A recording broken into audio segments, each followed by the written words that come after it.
वृंदावन धाम में एक लड़की रात के 2 बजे अपने घर जा रही थी। रास्ता एकदम सुनसान था। अब रात के 2 बजे थे तो उसे कोई साधन नहीं मिला। क्योंकि घर सिर्फ 1 किलोमीटर की दूरी पर था तो उसने सोचा क्यों ना पैदल चला जाए। घर की तरफ पैदल चलते ही उसने नोटिस किया कि उसे कोई आदमी फॉलो कर रहा है। ये देखकर वो घबरा गई और बहुत जल्दी जल्दी अपने घर को चलने लगी।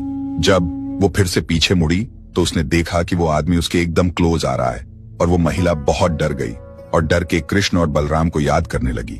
कुछ देर बाद जब वो घर के एकदम पास पहुंच गई तो उसने पीछे मुड़ के देखा कि वो आदमी अब उसका पीछा नहीं कर रहा था। ये देखकर उसे बड़ा रिलीफ मिला और वो घर को चली गई।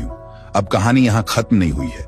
2 दिन बाद जब उसने न्यूज़पेपर में देखा कि जिस रास्ते से वो आ रही थी उसी रास्ते पर उसी रात उसी समय एक दूसरी लड़की के साथ कुछ गलत काम हुआ और उसे पता चला कि पुलिस की सस्पेक्ट लिस्ट में वो आदमी भी था जो उसे फॉलो कर रहा था। ये सुनकर वो शॉक रह गई। वो सोचने लगी कि वो आदमी उसके साथ भी तो कुछ बुरा कर सकता था, लेकिन उसने उसका पीछा करना छोड़ दिया और किसी दूसरी लड़की के साथ ये दुष्कर्म किया।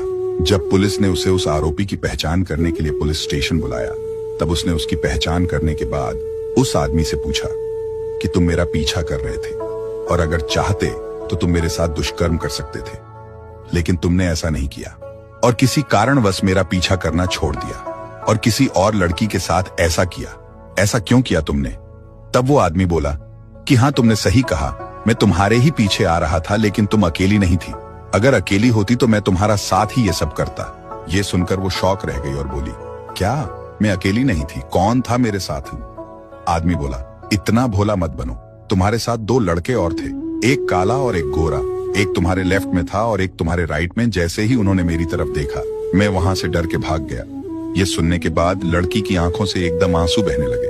उसके रोंगटे खड़े हो गए और वो समझ गई कि जब उसने कृष्ण और बलराम को अपनी प्रोटेक्शन के लिए याद किया था तब कृष्ण और बलराम उसकी प्रोटेक्शन के लिए उसके साथ चल रहे थे। उस लड़की को रोते हुए देख उस आदमी ने पूछा, क्या हुआ? तुम तो बच गई, तुम्हें तो खुश होना चाहिए ना, तो रो क्यों रही हो? लड़की ये सुनकर उसे बोली, तुम बहुत खुश नसीब हो कि तुम्हें वो दोनों लड़के देखने को मिले। और ये कहकर वो लड़की वहां से चली गई।